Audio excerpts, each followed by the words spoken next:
శ్రీ గణేశాయ నమః, శ్రీ సరస్వత్యై నమః, శ్రీ గురుభ్యో నమః. వక్లరా వాల్మీకి మహర్షి రచించిన శ్రీమద్ రామాయణం యథాతథంగా చెప్పుకున్నాం. ప్రతి శ్లోకం దాని అర్థం. ఇందులో భాగంగా నిన్నటి వరకు బాల అయోధ్యారణ్య కిష్కింద సుందరకాండలు పూర్తి చేశాం. యుద్ధకాండ కూడా పూర్తి చేశాం. ఉత్తరకాండలో 57వ సర్గ వరకు చెప్పుకున్నాం. ఈ రోజున 58వ సర్గని ప్రారంభం చేద్దాం. ప్రారంభించే ముందు వాల్మీకి మహర్షిని ప్రార్థన చేసుకుందాం. కూజంతన్ రామ రామేతి మధురం మధురాక్షరం ఆరుహ్య కవితా శాఖాం వందే వాల్మీకి కోకిలం. అంజనానందనం వీరం జానకీ శోకనాశనం కపి సమక్షాంతారాం వందే లంకా భయంకరం. సదా నింబవృక్షస్య మూలాధివాసాత్ సుధాస్రావిణం తిక్తమప్యప్రియంతం తరుం కల్పవృక్షాదికం సాధయంతం నమామి సద్గురుం సాయినాథ్. సమర్థగురు సాయినాథ్ మహారాజ్ की जय. एवं ब्रुवति रामेतु लक्ष्मणः परवीरः प्रच्युवाच महात्मानं జ్వలంతమివ తేజసా. రాముని మాటలు విన్న తర్వాత లక్ష్మణమూర్తి రాముడితో ఇలా అన్నాడు. మహదద్భుతమాశ్చర్యం విదేహస్య పురాతనం నివృత్తం రాజశార్ధూల వశిష్ఠస్య మునేశ్చ. రాజశ్రేష్ఠ, దేహం లేని వశిష్ఠుడికి సంబంధించిన పూర్వగాథ చాలా అద్భుతంగా ఆశ్చర్యంగా ఉన్నది. మీరు చెప్పగా నేను విన్నాను. నిమిస్తు క్షత్రియ శూరో విశేషణ చ దీక్షితః న క్షమం కృతవాన్ రాజా వశిష్ఠస్య మహాత్మనః.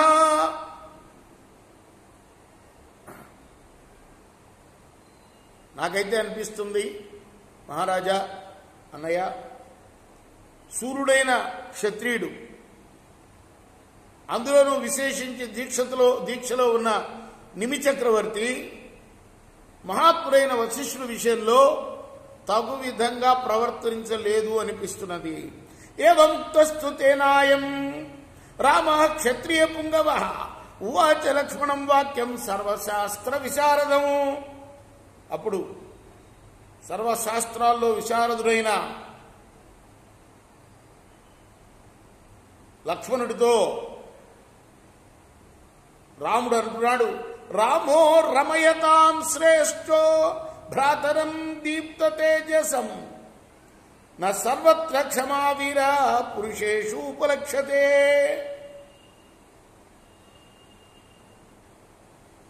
రాముడు అంటేనే రమయింపచేసేవాడు, ఆనందింపచేసేవాడు. ఆ రాముడు లక్ష్మణుడితో, వీరుడా, పురుషులందరిలోనూ ఓర్పు కనపడదయ్యా. సౌమిత్రే దుస్సహారోషో యథాక్షాంతో యయాతిన సత్వానుగం పురస్కృత్య తన్నిబోధ సమాహిత. లక్ష్మణ,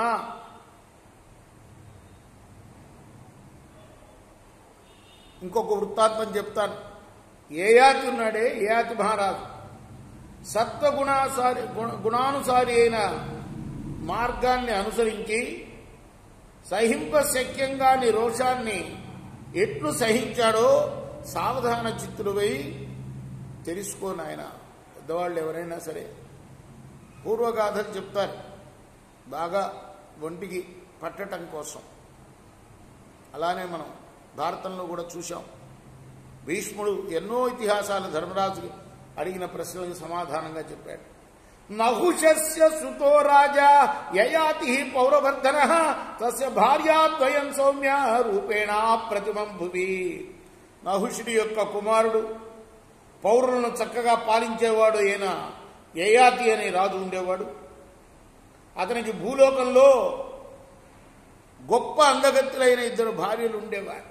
ఏకాతు తస్య రాజర్షే నాహుషస్య పురస్కృత శర్మిష్ఠా నామ దైతేయి దుహిత వృషపర్వణ. వృషపర్వుని యొక్క కుమార్తె అయిన శర్మిష్ఠ అనే ఒక దైత్య స్త్రీ రాజర్షి అయిన యయాతికి చాలా ప్రేమ పాత్రులై ఉండేది. సుతాతు శనసహ పత్ని యయాతే పురుషర్షభ నతు సాధయత రాజ్ఞో దేవయాని సుమధ్యమా. శుక్రాచార్యుడి పుత్రిక అయిన దేవయాని యయాతికి రెండవ భార్య. కానీ శర్మిష్ఠ మీద ఉన్న ప్రేమ దేవయాని మీద ఉండేది కాదండి. తయో పుత్రౌ తు సంభూతో రూపవంతో సమాహితో శర్మిష్ఠా జనయత్పూర్వం దేవయాని యదుంతగా. భార్యలిద్దరికి కూడా రూపవంతులు సుగుణవంతులు అయిన ఇద్దరు కుమారులు జనించారు. శర్మిష్ఠ పురువుని, దేవయాని యదువుని కన్నారు. రేపు మనం 11వ శ్లోకం నుండి కొనసాగిద్దాం ఈ కథ. కృష్ణార్పణమస్తు. సాయి కృష్ణార్పణమస్తు.